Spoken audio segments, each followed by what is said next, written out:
मी आज एवढी खात्री देऊ शकतो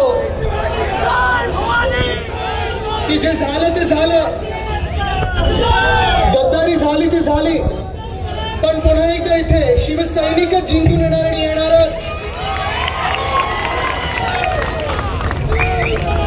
खास करून आज समोर मला महिला जास्ती दिसत आहेत आणि मी जिथे जिथे महाराष्ट्रात गेलेलो आहे तिथे सगळीकडे समोर जी जनता उभी असते, स्थानिक नागरिक जे उभे असतात, साधारण 50% पेक्षा जास्ती महिला देखील असतात. ह्याचा अर्थ हाच आहे की उद्धव साहेबांमध्ये त्यांनी एक विश्वासू माणूस बघितला, एक चांगला मुख्यमंत्री बघितला, कुटुंब प्रमुख बघितला आणि म्हणूनच या कुटुंब प्रमुखाच्या मागे उभे राहण्यासाठी, सोबत उभे राहण्यासाठी महिला, पुरुष, तरुण, ज्येष्ठ, शेतकरी सगळेच या शिवसंवाद यात्रेत येत आहेत. खरं तर हा माझा कोकणात दुसरा दौरा आहे. 26 आपल्याला आठवत असेल, आपण तिसरा तर आहे, बरोबर, तिसरा शिवसंवाद दौरा सिंधुदुर्गात एक झाला, मध्ये एकदा येऊन गेलो आणि आज इथे रत्नागिरीत आलेलो. जनतेचा कौल पाहिजे की त्यांनी जे केलं ते योग्य होतं की नव्हतं हे मी आज विचारायला आलेलो. मी आज तुम्हाला विचारायला आलेलो आहे की जे काही घडलं, जे काही घाणेरडं राजकारण आपल्या महाराष्ट्रात सुरू आहे हे तुम्हाला पटणार आहे का? तुम्ही त्यांच्यासोबत उभे राहणार का? मध्यंतरी ह्याच लोकांकडून मला निरोप येत होते, कारण शिवसंवाद दौरा, शिवसंवाद यात्रा, निष्ठा यात्रा, प्रेम यात्रा ही महाराष्ट्रात सुरू झाल्यानंतर अनेक ठिकाणी मी फिरत आल्यानंतर, मग जळगावला गेलो असेल, संभाजीनगर असेल, वैजापूर असेल, सिंधुदुर्ग असेल, आजरा असेल, अशीच गर्दी सगळीकडे येत आहे. स्थानिक शिवसैनिक असतील, नागरिक असतील, राजकीय आणि अराजकीय लोक सगळे या शिवसंवाद यात्रेत येत आहेत, कारण त्यांना देखील माहिती आहे की हे राजकारण जे आपल्या महाराष्ट्रात सुरू आहे, कधीही असं राजकारण एवढं घाणेरडं झालं नव्हतं आपल्या महाराष्ट्रात. पण ही सगळी गर्दी बघितल्यानंतर, ही सगळी जनता बघितल्यानंतर त्या गद्दारांकडून मला निरोप यायला लागले, फोन यायला लागले. खोक्यांबद्दल नाही, खोक्यांबद्दल निरोप द्यायची हिंमत नाही त्यांची, पण त्यांचे निरोप यायला लागले की आदित्यजींना सांगा आम्हाला गद्दार बोलू नका, आम्हाला विश्वासघातकी बोललं तर चालेल पण गद्दार बोलू नका. किती निर्लज्जपणा हो. मला तुम्ही सांगा, विश्वासघातकी आणि गद्दारांमध्ये काही फरक आहे का? मग खोके सरकार बोलू नका, म्हणून खोके सरकार बोलायचं नाही तर अजून काय बोलायचं? तुम्ही मला सांगा, 50 खोके, 50 खोके, 50 खोके. भास्कर जाधव साहेब, आपण जे पायऱ्यांवर ओरडत होतो विधान भवनाच्या, जाऊ दे, अजून तोंड उघडायला लावू नका मला, नाहीतर अजून तुमच्याकडे काही काही अजून वेगळे वेगळे घोषणा येतील. पण हे 50 खोके एकदम ओके हे महाराष्ट्रात प्रत्येक गावात गेलेलं आहे, प्रत्येक घरात गेलेलं आहे, कारण त्यांना माहिती आहे, त्यांना पटलेलं आहे की स्वतःला खोके आणि महाराष्ट्राला धोके, हे अशी परिस्थिती आपल्या आज महाराष्ट्राची झालेली आहे. म्हणजे आज बघा तुम्ही, साधारणपणे 2.5 ते 3 महिने झाले या खोके सरकारला, पण खोके सरकार एक सुद्धा असं काम ठळकपणे दाखवू शकलेलं नाहीये की हे आम्ही काम केलेलं आहे. एक परवाकडे त्यांनी काहीतरी प्रेस कॉन्फरन्स घेतली आणि सांगितलं की आम्ही मुंबईमध्ये हिंदू हृदय सम्राट बाळासाहेब ठाकरे मोफत दवाखाने सुरू करतो, 140 दवाखाने सुरू होणार. त्यांना मी सांगू इच्छितो, तो दवाखान्याची देखील आयडिया, त्याचं बजेट हे BMC मधून शिवसेनेने दिलेलं आहे. उद्धव साहेबांचं स्वप्न होतं ते आम्ही पूर्ण करून दाखवत आहोत. काल मुख्यमंत्री महोदय त्या मुंबई ट्रान्स हार्बर लिंक बघायला गेले, काल की परवाकडे, आणि मग पत्रकार जेव्हा समोर आले तेव्हा 1-2 प्रश्न त्या ट्रान्स हार्बर लिंक बद्दल विचारले, तर लगेच पेपरमध्ये वाचायला लागले की काय हे लिंक कुठून कुठे जाते, काय होतं काय होतं. अहो, ज्या मुंबईकडे, ज्या नवी मुंबईकडे, ज्या महाराष्ट्राकडे आम्ही बारकाईने बघत होतो, स्वतःसाठी नाही तर जनतेसाठी बघत होतो, जनतेची सेवा करण्यासाठी बघत होतो, आढावा बैठका घेत होतो, कामं पुढे नेत होतो, त्याची साधी उत्तरं, त्याची साधी माहिती या खोके सरकारकडे नाही. मला लाज ह्या गोष्टीची वाटायला लागलेली आहे की काल परवाकडेच तुम्ही पण वाचलं असेल, ऐकलं असेल, तुम्ही माझी प्रेस कॉन्फरन्स बघितली का, पत्रकार परिषद बघितली का? कुठच्या प्रोजेक्ट बद्दल बोललो मी? वेदांता फॉक्सकॉन. आणि दुसरा कुठचा होता? Bulk drug park. पहिला प्रोजेक्ट मला सांगतो वेदांता, आणि आज खरं तर इथे येऊन म्हणणं हे गरजेचं आहे, सांगणं गरजेचं आहे, कारण मी जे सतत सांगत आलेलो आहे की हे सरकार आहे ते गद्दारांचं सरकार आहे, बेईमानीचं सरकार आहे, घटनाबाह्य सरकार आहे, महाराष्ट्राच्या जनतेच्या पाठीत खंजीर खूप असणारं सरकार आहे. ते तुम्हाला सिद्ध करून आज दाखवतो मी. हेच सरकार, खोके सरकार जेव्हा बनलं, जुलैमध्ये यांची शपथविधी झाली, आणि जुलैमध्ये शपथविधी झाल्यानंतर घोषणा केवढ्या मोठ्या करायला लागले की आता आमचं डबल इंजिनचं सरकार आहे, आता महाराष्ट्र सरकारला केंद्र सरकारचा पाठबळ आहे, आता आम्ही या महाराष्ट्रात काय काय करून दाखवतो ते बघा. पण हे काय काय करून दाखवतो म्हणजे एवढंच लक्ष त्यांचं की तू येतो का, हा फुटतोय का, तो फुटतोय का, कुठेही महाराष्ट्राच्या जनतेकडे लक्ष नाहीये. आम्हीच आज इथे जे उभे आहोत, मी असेल, राजन साळवी साहेब असतील, भास्कर जाधव साहेब असतील, अनेक शिवसेनेचे आमदार आहेत, कैलाश पाटील जी असतील, सगळेच आम्ही 15 शूरवीर शिवसेनेचे आमदार, शिवसेनेचे वाघ, ते विधान भवनाच्या पायरीवर उभे होतो. आमच्यासोबत राष्ट्रवादी काँग्रेस होती, आमचे मित्रपक्ष होते, आणि आम्ही घोषणा रोज देत होतो 50 खोके एकदम ओके. तेव्हा त्यांच्यातून काही मंत्री येऊन आम्हाला निर्लज्जपणे विचारत होते, आणि तुम्ही टीव्हीवर बघितलं असेल, तुम्हाला हवेत का, तुम्ही कधी हे असं निर्लज्जपणा बघितलंय का? देशात कधीही असं निर्लज्जपणा बघितलंय का? आपल्या देशाच्या इतिहासात 75 वर्षात असं निर्लज्जपणा बघितलाय का? की जेव्हा तुम्ही आरोप करता, जेव्हा आम्ही आरोप करते की तुम्ही 50 खोके घेतले, तुम्ही मान्य करता टीव्ही समोर, आणि उलटा आम्हाला विचारता तुम्हाला 50 खोके हवेत का? म्हणजे तुम्ही उद्धव साहेबांचं जे सरकार पाडलात, तुम्ही हिंदू हृदय सम्राट बाळासाहेब ठाकरेंच्या सुपुत्राचं जे सरकार पाडलात, तुम्ही महाविकास आघाडीचं सरकार जे पाडलात, तुम्ही या महिलांचं, शेतकऱ्यांचं, कष्टकऱ्यांचं, तरुणांचं जे सरकार पाडलात, तुम्ही 50 खोक्यांसाठी पाडलं, ते तुम्ही त्या दिवशी मान्य केलं. आम्ही हे 50 खोक्यांची घोषणा देत होतो, शेतकऱ्यांसाठी ओला दुष्काळ जाहीर करा महाराष्ट्रात ही घोषणा देत होतो, पण कोणाचं काही लक्षच नाही. पण आश्चर्य मला ह्या गोष्टीचं वाटलं की कदाचित या विधान भवनाच्या इतिहासात पहिल्यांदा असेल, मला माहिती नाही, माझी ते पहिली टर्म आहे, पण मी तरी पहिल्यांदा बघितलं, सत्ताधारी पक्षातले हे गद्दार लोक गळ्यात वेगळे होर्डिंग घालून उभे होते माझ्यावर टीका करायला, माझी बदनामी करायला. आणि मी हसायला लागलो तिथे जाऊन, मी काय तुमची हालत करून ठेवली, तुम्ही सरकारमध्ये बसलेत ना, मग गळ्यात काय घालून ठेवलं ते होर्डिंग वगैरे, आणि माझी बदनामी करता कशासाठी? तर तुम्हाला मंत्रीपद पाहिजे म्हणून. चला मी सांगतो, ह्या सगळ्यांना मंत्रीपद द्या, मिळतंय का बघा. जी चॉकलेट तुम्हाला गद्दारीच्या आधी मिळालेली, जे खोके तुम्हाला आधी मिळालेले, तेवढं महत्व तरी तुम्हाला मिळतंय का? पण हे सगळं झाल्यानंतर ज्या महत्वाच्या प्रस्तावांसाठी आम्ही पाठपुरावा करत होतो, मग तो वेदांता फॉक्सकॉन असेल, बल ट्रक पार्क असेल, एअरबस साठी असेल, तो एक सुद्धा प्रस्ताव आत्ताच्या उद्योग मंत्र्यांना माहिती देखील नव्हता. मला शंका आहे आपल्या आत्ताच्या मुख्यमंत्री जे तात्पुरता आहेत, खरं या सरकारमध्ये मुख्यमंत्री कोण आहे हे पण आपल्याला माहिती नाहीये. बघा उत्तर इथून येतं. विनायकराव सर, आपल्याला उत्तर आणि प्रश्न द्यायची विचारायचीच गरज नाहीये. जनतेला माहिती आहे सत्य काय आहे, आणि ज्या दिवशी निवडणुका लागतील तेव्हा सत्य हे लोकांसमोर येणार आहे. पण आज मी तुम्हाला सांगतो की हे सगळं जे काही चाललेलं आहे, वेदांता फॉक्सकॉन हा प्रकार काय आहे तुम्हाला सोप्या भाषेत सांगतो, कारण 2 दिवस तुम्ही ऐकलं असेल, मग विरोधी पक्षाकडून आणि सत्ताधारी पक्षाकडून वेगळे तुम्ही भाष्य ऐकली असतील, त्यांच्याकडून काही भ्रम निर्माण करण्याचा प्रयत्न झाला. पण वेदांता फॉक्सकॉनचा प्रोजेक्ट सोपा होता. आपल्या देशात सेमीकंडक्टर चिप जे आपल्या गाड्यांमध्ये जातात तो बनवण्याचा प्रस्ताव होता. अतिशय चांगला प्रस्ताव हा केंद्र सरकारने डिसेंबर 2021 मध्ये आणला. 76,000 कोटीची सबसिडी त्यांनी घोषित केली, आणि ते झाल्यानंतर जानेवारी 2022 मध्ये आम्ही ह्याचा पाठपुरावा सुरू केला. अनिल अग्रवाल साहेबांबरोबर आमची व्हिडिओ कॉन्फरन्सिंग झाली, डॅव्हॉसमध्ये भेटलो, अनेक ठिकाणी आमची चर्चा झाली, 2-3दा भेटलो, त्यांच्या टीम बरोबर भेटलो.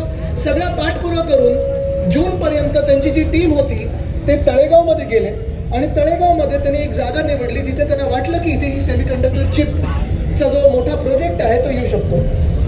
गुंतवणूक किती कोटीची होती? 1,50,000 कोटीची गुंतवणूक आपल्या महाराष्ट्रात येणार होती. 1,50,000 कोटीची गुंतवणूक.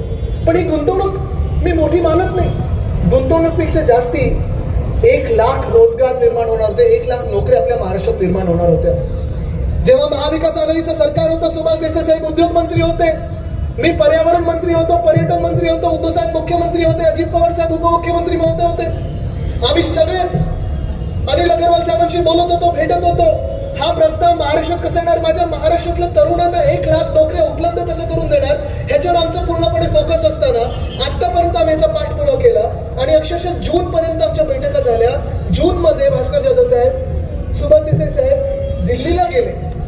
त्या तैवानच्या कंपनीची फॉक्सकॉन होती, त्याला भेटले आणि त्यांनी पण हे ठरवलं की आपल्याला महाराष्ट्रातच यायचं आहे, आम्हाला तळेगाव पुण्यातच यायचं आहे आणि ती जागा 100% निवडून ते मागितली.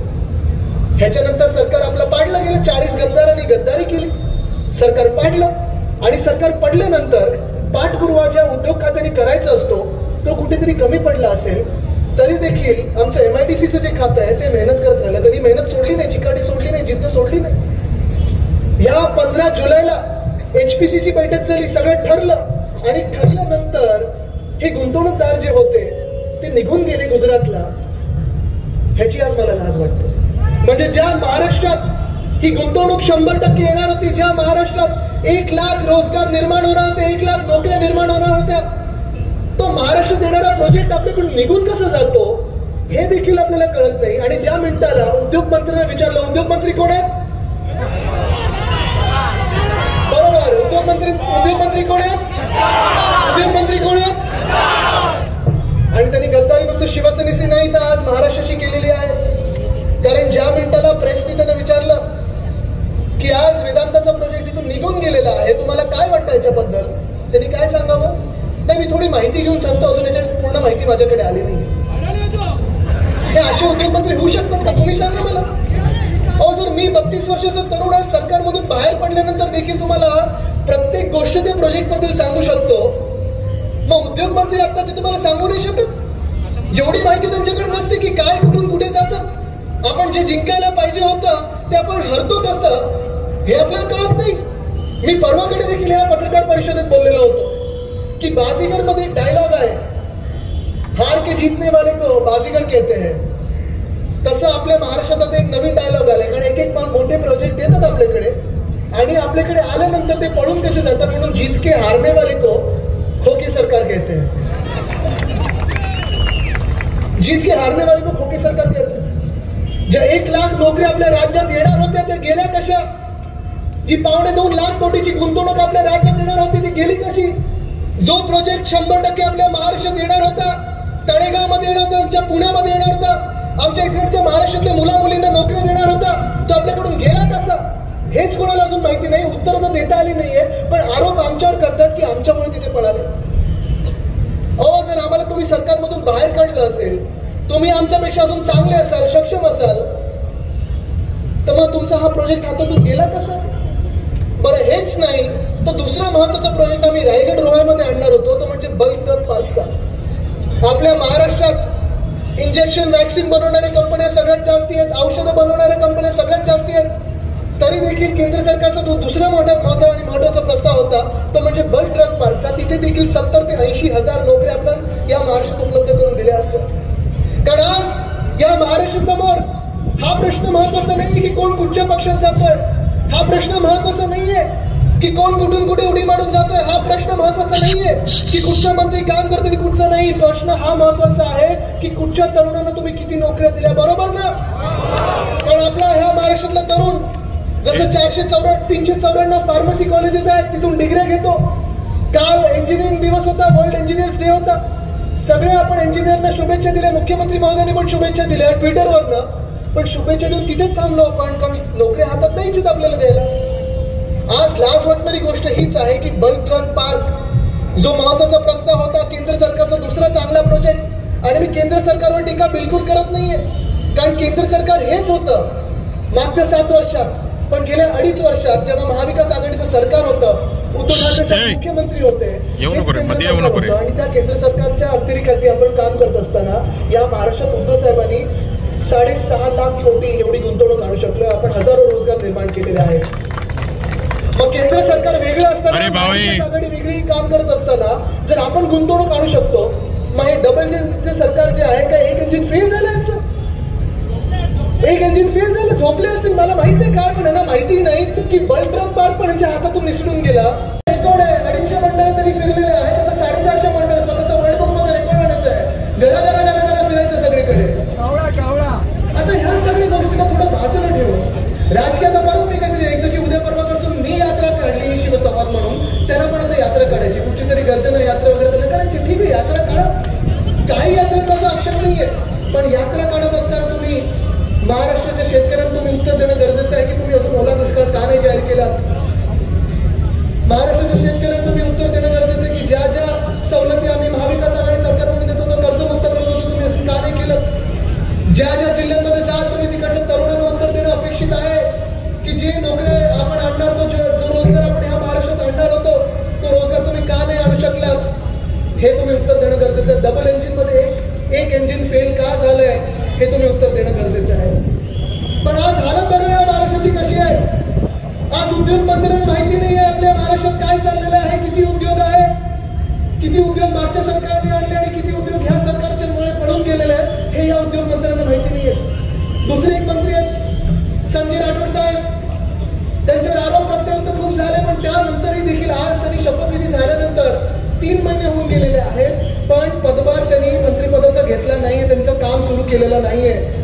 हे तुम्ही आज मुख्यमंत्री आणि उपमुख्यमंत्री महोदयांना विचारलं पाहिजे की अशा मंत्रिमंडळात मंत्री देखील का आहेत ज्यांनी मंत्रिपद घेतलेली आहेत पण मंत्रिपदाचं काम सुरू नाही केलं.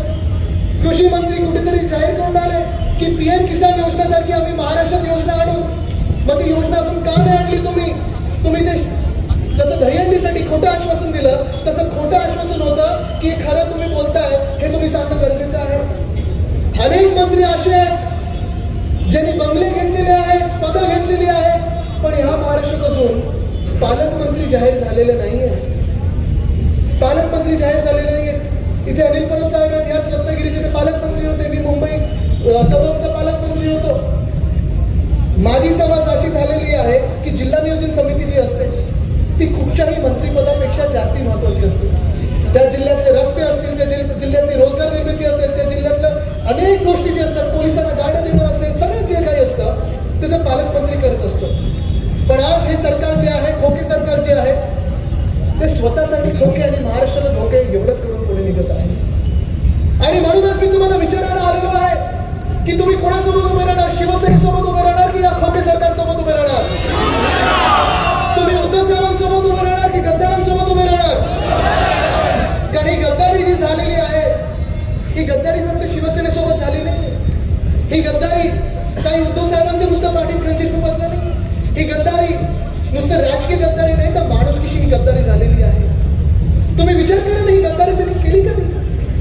खरं म्हणजे तुम्ही मला सांगा की जी व्यक्ती पक्षप्रमुख असते, कुटुंब प्रमुख असते, ज्या व्यक्तीने तुम्हाला सर्व काही दिलं, तुमची राजकीय तुमचा जन्म करून दिला, तुमची सामाजिक ओळख दिली, तुम्हाला निवडणुकीचे तिकीट दिलं, तुम्हाला जिंकून आणला, प्रचार करून दिला, तुमच्यासाठी दिवस रात्र मेहनत घेतली, सरकार आल्यानंतर तुम्हाला मंत्रिपद दिली आणि सरकार नसताना तुम्हाला जपलेलं आहे, अशा माणसाच्या मागे तुम्ही उभं राहायचं की त्या माणसाच्या पाठीत खंजीर खुपसायचं.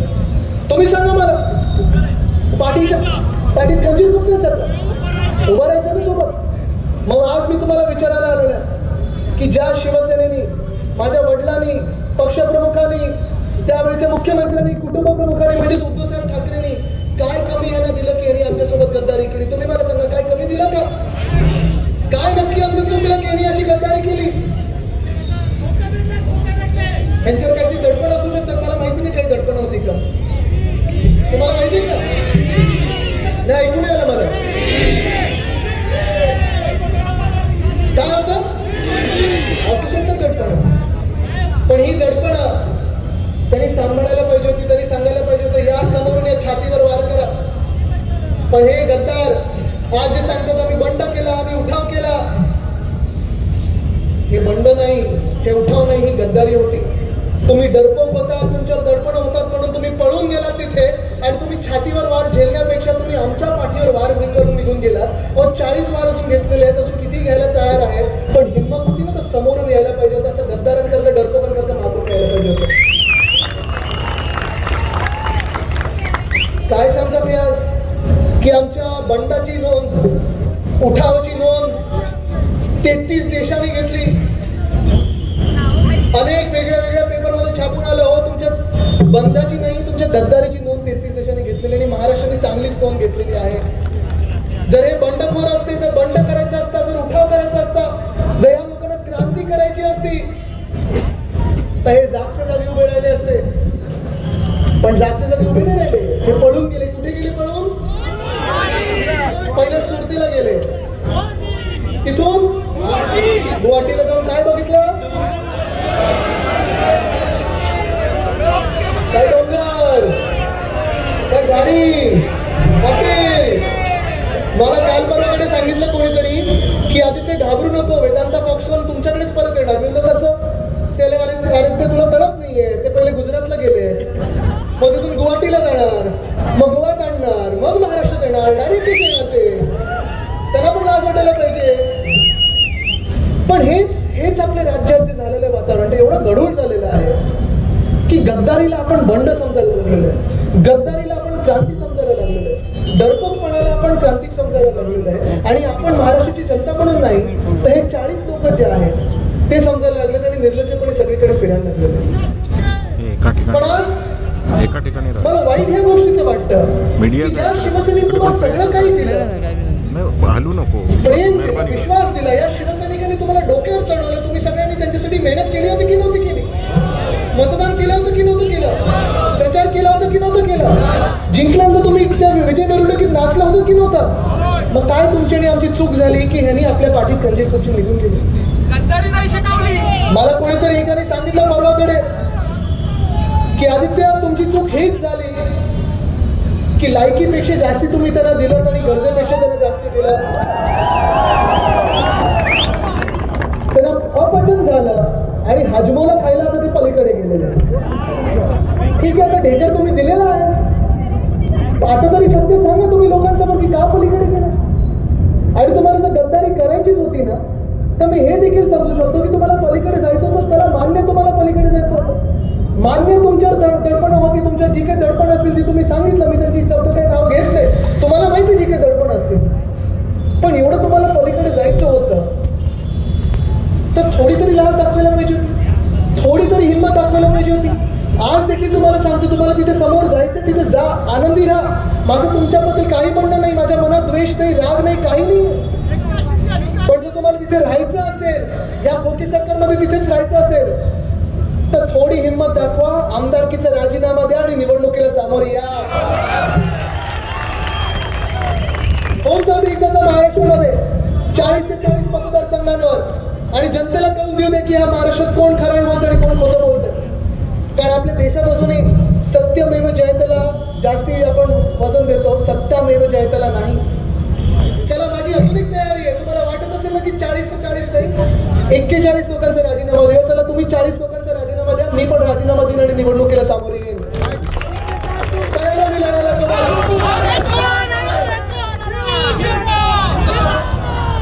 पण निवडणुकीला सामोरे जायची तयारी नाही, राजीनामा द्यायची तयारी नाही, खरं बोलण्याची हिंमत नाही, स्वतःला बंडखोर बोलतात, स्वतःला क्रांतिकारी बोलतात. हे सगळं होत असताना आज महाराष्ट्राला कुठच्या कुठे नेऊन ठेवलेलं आहे. जिथे महाराष्ट्रात 6.5 लाख कोटीची गुंतवणूक करत होतो, लाखो रोजगार आपण उपलब्ध करून देत होतो, ती महाराष्ट्राची परिस्थिती तुम्ही बदलून टाकलेली आहे. माझ्या महाराष्ट्राच्या तरुणांना असेल, माझ्या महाराष्ट्राच्या महिला भगिनींना असेल, माझ्या महाराष्ट्राच्या शेतकऱ्यांना कुठे आवाज नाही. आणि हे सरकार, खोके सरकार, जे तात्पुरतं सरकार आहे, जी सर्कस आहे, ही सर्कस आपण बघत बसलेलो आहे. खरं तर आज या गेल्या 1-1.5 महिन्यामध्ये मी बघत आलेलो आहे, कोण आमदार जातो, गोळी काही पोलिसांवर चालवतं, दुसरा आमदार पोलिसांना आमच्या धमक्या देत असतो की डोळे काढून घे, तिसरा आमदार कॉन्ट्रॅक्टरला मारून येतो, चौथा आमदार दमदाटी करतो, पाचवा आमदार काय स्टेजवर कसं नाचतो बघा. आणि हेच जे 40 गद्दार आहेत, आता मला लाज वाटायला लागलेली आहे की कधी ना कधीतरी मी त्यांच्यासोबत एका मंचावर पण यांच्यासाठी प्रचार केलेला आहे. आणि आज जिथे उपमुख्यमंत्री पद आहे त्यांचं, जर मी त्यांच्या जागी असतो तर मी माझा स्वाभिमान सांभाळला असता, मी माझ्या पक्षाची इमेज सांभाळली असती आणि या सरकारमधून बाहेर पडलो असतो आणि पुन्हा एकदा निवडणुकीला सामोरे गेलो असतो. पण ह्या 40 लोकांसोबत बसलो नव्हतो. आज नुसतं ह्या 40 गद्दार नुसतं महाराष्ट्राची लाज नाही करत, तर पूर्ण आपले राजकीय जे वातावरण आहे ते गढूळ करत आहेत. आणि काय वेगळी वेगळी कारणं देतात. पहिलं सांगितलं की राष्ट्रवादी काँग्रेस आणि काँग्रेस आम्हाला दाबत होतं, मग सांगितलं आम्हाला फंड नव्हता मिळत, मग आम्ही मोजून दाखवलं त्यांना की किती फंड दिला, मग सांगितलं हिंदुत्वासाठी आम्ही पलीकडे गेलो, मग सांगितलं आम्ही भगव्या झेंड्याकडे गेलो. आता कदाचित उद्या परवाकडे सांगतील की आदित्य ठाकरे ब्लू शर्ट परत घालायला लागलेत, मध्ये गणपतीत वेगळे कुर्ते घालत होते, परत ब्लू शर्ट घालतात म्हणून आम्ही नाराज होतो. काय नक्की आहे ना बोलायचं हे मला माहिती नाही. पण एक सत्य तर लोकांसमोर यायला लागलेलं आहे की ही कारण एक सुद्धा नाही आहे. कारण ह्यांचं हिंदुत्व हे खोटं हिंदुत्व आहे. तुम्ही बघितलं असेल मध्ये गणपती बाप्पाचं विसर्जन करताना एका कोणीतरी बाप्पाला कसं आपण मी तो व्हिडिओ बघू शकलो नाही. पण हिंदुत्ववादी हे जे सरकारमध्ये आहेत ते गप्प आहे. काल परवाकडे साधूंना मारहाण झालेली आहे, त्याच्यावर कोणी मुख्यमंत्री बोललेले नाहीये. एक आमदार ह्या गद्दारांमधून आमच्या गणपतीच्या मिरवणुकीमध्ये बंदूक काढतो, पिस्तूल काढतो आणि सगळ्यांना दाखवतो, म्हणजे ती मिरवणूक इकडे तिकडे काहीतरी होईल, काहीतरी चुकीचं होईल तिथे. हे तुमचं हिंदुत्व आहे? पोलीस स्टेशनमध्ये जाऊन गोळी चढवणं हे तुमचं हिंदुत्व आहे? जे तिरुपती बालाजीचं मंदिर मी नवी मुंबईत आणत होतो त्याला स्थगिती देणं तुमचं हिंदुत्व आहे? जे 10 मंदिरं पुरातन मंदिरं आहेत, जी कामं पुन्हा एकदा आपण त्याला पुनर्जीवित करण्याचा उद्देशाने सुरू केलेलं त्याला स्थगिती देणं हे तुमचं हिंदुत्व आहे का? तुम्ही हिंदुत्वासाठी नाहीत, तुम्ही जनतेसाठी नाहीत, तुम्ही लोकांसाठी नाही, तुम्ही शिवसेनेसाठी नाही, तर तुम्ही स्वतःच्या खोक्यांसाठी स्वतःवर जी दडपण आहेत त्याच्यासाठी पलीकडे गेलेला आहात. होय, आज मी तुम्हाला सांगतो इथे की तुम्ही जिथे जिथे जाल इतिहासात तुमची नोंद सगळीकडे एकच होणार. आमदार की गद्दार, आमदार की गद्दार, आमदार की गद्दार, काय नोंद होणार? आमदार की गद्दार, गद्दार तुमच्या माथेवर येऊन फिरणार आहात तुम्ही. मी आज पण तुम्हाला सांगू इच्छितो इथून की ज्यांना तिथे राहायचं असेल चला निवडणुकीला सामोर या, आणि ज्यांना परत यायचं असेल आमचे दरवाजे खुले आहेत.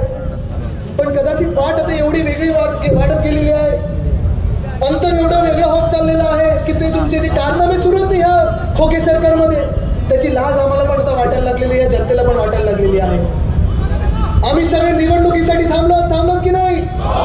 पण निवडणूक घेण्याची यांच्यात हिंमत नाही, क्षमता नाही, ताकद नाही आहे.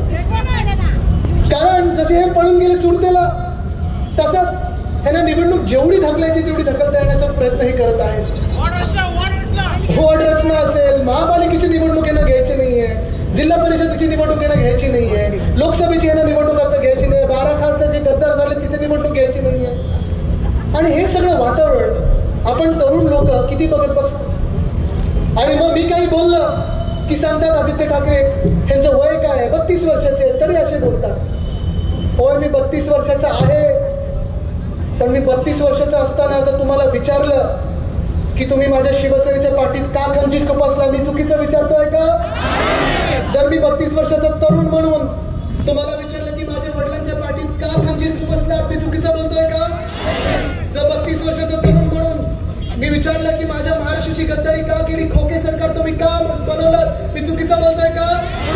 32 वर्षाचा तरुण म्हणून जर मी विचारलं की या महाराष्ट्रातून 1 लाख नोकऱ्या तुम्ही कमी का केल्या, तो प्रस्ताव का नाही येऊ दिला, प्रोजेक्ट का नाही येऊ दिला, मी खोटं बोलतोय का? वय जर आमचं कमी असलं तरुणांनी तुम्हाला प्रश्न विचारायचे नाहीत का? जे सत्य आहे ते बोलायचं नाही का? क्रांती करायला, लढायला पोलीस आणि आर्मीमध्ये तुम्हाला तरुण पाहिजे असतात, पण राजकीय जे प्रश्न असतात, जे तुम्हाला टोचणारे प्रश्न असतात, जे सत्य बोलायचं असतं, तिथे 32 वर्षाच्या तरुणांनी काही बोललं की तुम्हाला लगेच तुमचं वय आठवतं, आमचं वय आठवतं. मी आदरपूर्वक आतापर्यंत बोलत आलेलो, कोणाचा अनादर केला नाहीये, कोणाचे नाव एकेरी घेतलं नाही. मी असं बोलत नाही जसं परवाकडे मुख्यमंत्री महोदय बोलले, तो वेदांत आला होता, तो काही कॉन्ट्रॅक्टर आहे का? असं एकेरी उल्लेख करून उद्योगपती कोणी आपल्या राज्यात येत नाही. तो आदरपूर्वक बोलायला लागतं, निष्ठाही जपायला लागते, निष्ठाही दाखवायला लागते. पण हे खोके सरकारला निष्ठा, आदर, हिंमत हे काहीच माहिती नसताना आपल्या महाराष्ट्राला जेवढा आपण पुढे नेण्याचा प्रयत्न करत होतो तेवढे हे मागे खेचण्याचा प्रयत्न करत आहेत. प्रत्येक निर्णय ह्यांचा बघा, आपल्या महाविकास आघाडी सरकारचा पहिला कॅबिनेटचा निर्णय काय होता, मंत्रिमंडळाचा निर्णय काय होता? तर छत्रपती शिवाजी महाराजांचा जो रायगड आहे त्या किल्ल्याला पण 600 कोटी दिले, कारण तिथे आपल्याला रिपेअर काही करायचं होतं, त्याच्यासाठी आपला पहिला निर्णय तो होता. शेवटचा निर्णय काय होता हे सरकार पाडायच्या आधी?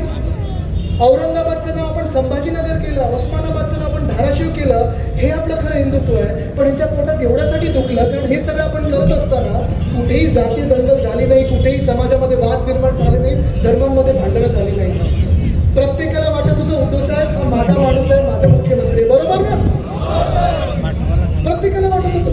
मध्यंतरीच्या काळात मी जेव्हा मराठवाड्यात होतो तिथे मला एका वयस्कर मावशीने जवळ घेतलं आणि सांगितलं, आदित्य घरी जाऊन सांग, उद्धव ठाकरेंना सांग की माझा विश्वास, माझा उद्धव हा विश्वास या महाराष्ट्रातल्या उद्धव साहेबांवर आहे. प्रत्येकाला वाटतं आणि प्रत्येकाला माहिती आहे की उद्धव साहेब जे बोलतात ते खरंच बोलतात. कोणाच्या पाठीत खंजीर खूप जात नाही. उद्धव साहेब जे आहेत प्रामाणिक आहेत, सत्य बोलणारे आहेत. बघा ऊन पण पडलं मी बोलत असता, म्हणजे खरं बोलतोय मी. ढगाळ वातावरण होते ते निघून गेलेलं आहे आणि हेच आपल्याला काम करायचं आहे. भेटतो सगळ्यांना भेटतो.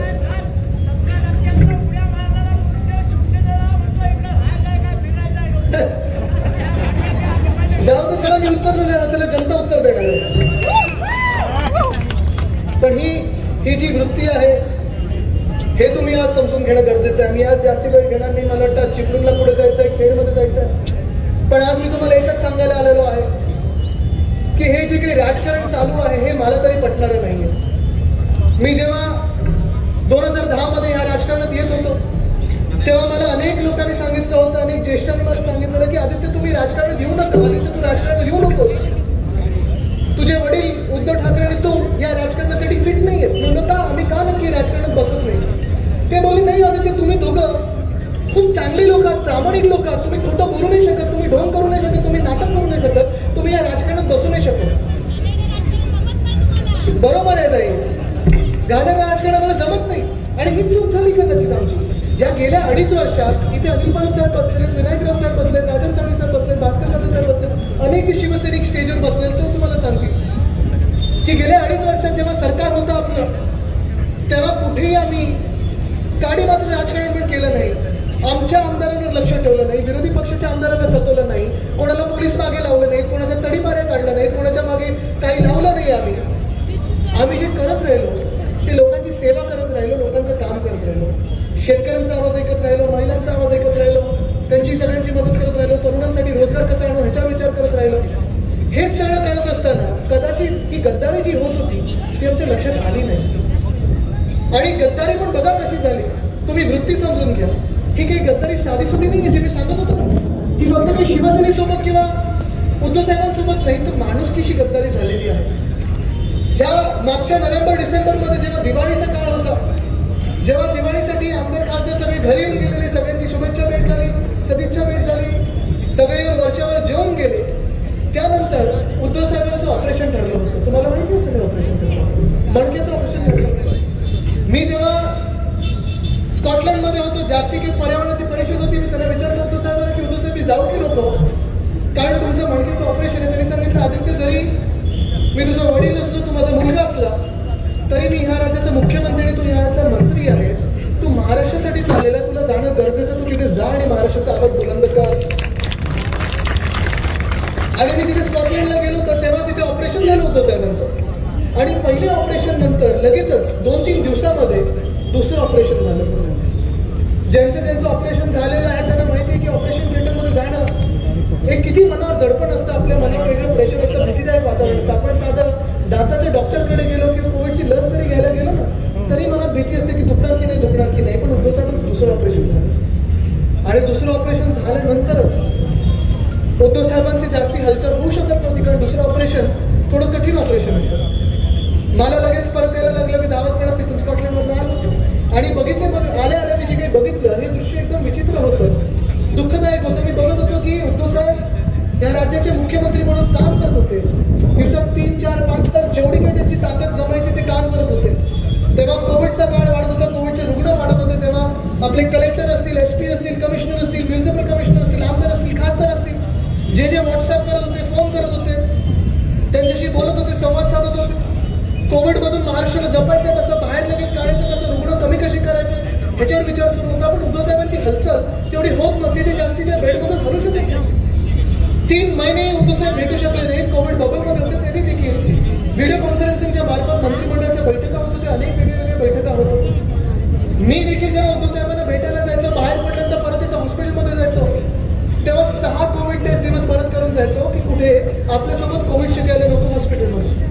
आणि असं सगळं वातावरण असताना आम्हाला बाहेरही काही बोलू शकत नव्हतो, कारण मुख्यमंत्र्याचंच परिवार जर खचून बसलं तर महाराष्ट्र काय करेल हा मोठा विचार आमच्या मनात असायचा. आणि ह्यावेळी जेव्हा उद्धव साहेबांना बरं नव्हतं, जेव्हा उद्धव साहेबांचं आजारपण होतं, जेव्हा उद्धव साहेबांचं ऑपरेशन झालेलं, त्या काळात ह्या 40 लोकांनी गद्दारी सुरू केली आणि विचार सुरू केला की आपण मुख्यमंत्री कसं होणार.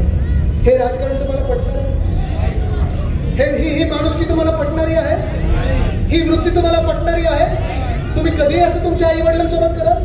कधी तर तुम्ही गुरूंसोबत करा? नाही करणार.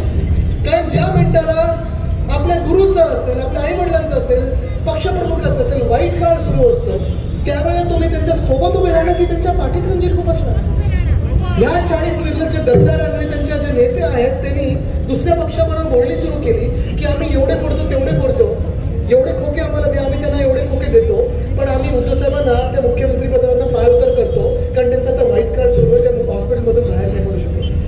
हे तुम्हाला पटणार आहे? जे आपले होऊ शकले नाही, जे उद्धव साहेबांचे होऊ शकले नाही, ते या महाराष्ट्राचे काय होणार? या जनतेचे काय होणार? जिथे खोके दिसतात तिथे एकदम ओके होत त्यांचं, पण पक्षप्रमुख ह्यांना दिसत नाही. ह्यांना उद्धव साहेब दिसले नाहीत, ह्यांना कुटुंब प्रमुख दिसले नाहीत, ह्यांना मुख्यमंत्री दिसले नाहीत, ह्यांना खोके दिसले आणि हे लगेच बेडकासारखे उडी मारून टपक तिथे गेले. ही लाज वाटणारी गोष्ट. मला मुलगा म्हणून मला लाज वाटते, शिवसैनिक म्हणून मी बघतो तर मला दुःख होतं, मंत्री म्हणून असेल, आमदार म्हणून असेल, ह्या महाराष्ट्राचा नागरिक म्हणून जेव्हा बघतो तेव्हा मला दुःख होतं की ही वृत्ती आपल्या महाराष्ट्राच्या राजकारणात लागलेली आहे आणि हीच वृत्ती ही महाराष्ट्राला मागे खेचत आहे. पण हे बदलणं आता आपल्या हातात आहे, आपली काळाची गरज आहे. जे मी तुम्हाला सांगितलं ना की मला आणि उद्धव साहेबांना खूप वेळा सांगितलं सगळं की तुम्ही खूप चांगले लोक आहात, तुम्हाला घाणेरडं राजकारण जमत नाही. आज चित्र हे मला बदलायचं आहे कारण आज पण तुम्ही बघताय शिवसेना मोडायचा प्रयत्न चालू आहे, शिवसेना फोडायचा प्रयत्न चालू आहे. ज्या मिनिटाला शिवसेना फोडलं तेव्हा हे महाराष्ट्राचे 5 तुकडे करतील. आम्हाला एकटं पाडण्याचा प्रयत्न सुरू आहे, ठाकरे परिवाराला एकटं पाडण्याचा प्रयत्न सुरू आहे. आज मी त्यांना सांगू इच्छितो, पाडण्याचा प्रयत्न करा. ठाकरे परिवार तुमच्या समोर बसले, माझ्या समोर बसलेला आहे, ही शिवसेना आहे. 32 वर्षाचा तरुण म्हणून मी तुम्हाला विचारित आहे, मला सांभाळून घ्याल ना? आमच्या अंगावर येत आहेत, समोरून पण वार करतात, मागून पण वार करतात, सगळीकडून वार करण्याचा प्रयत्न करतायत, आम्हाला एकटं पाडण्याचा प्रयत्न करतात. तुम्ही आम्हाला सांभाळून घेणार की नाही? सोबत राहणार ना? कारण मी महाराष्ट्रासाठी उभा आहे, मी या देशासाठी उभा आहे. मला या देशातच नाही तर जगाला दाखवायचं आहे की या राजकारणात चांगल्या आणि प्रामाणिक लोकांना स्थान असतं, ते आपण निर्माण करून द्यायचं आहे. निवडणुका येतील, पण आज मी तुमच्याकडे एकच गोष्ट विचारायला आलेलो आहे. मला बाकी काही नकोय, पण तुम्ही जर माझ्या सोबत उभे असणार, मला सांभाळून घेणार असेल तर मला दोन्ही हात वरती करून तुमचं प्रेम आणि आशीर्वाद द्या. कारण हीच ताकद आहे जी आम्हाला सांभाळून घेऊ शकते, हीच ताकद आहे जी राजकारणाला बदलू शकते. धन्यवाद. जय हिंद, जय महाराष्ट्र. धन्यवाद आदित्यजी. आणि यानंतर राष्ट्रगीताने या सभेची समाप्ती होईल. सर्वांनी राष्ट्रगीत.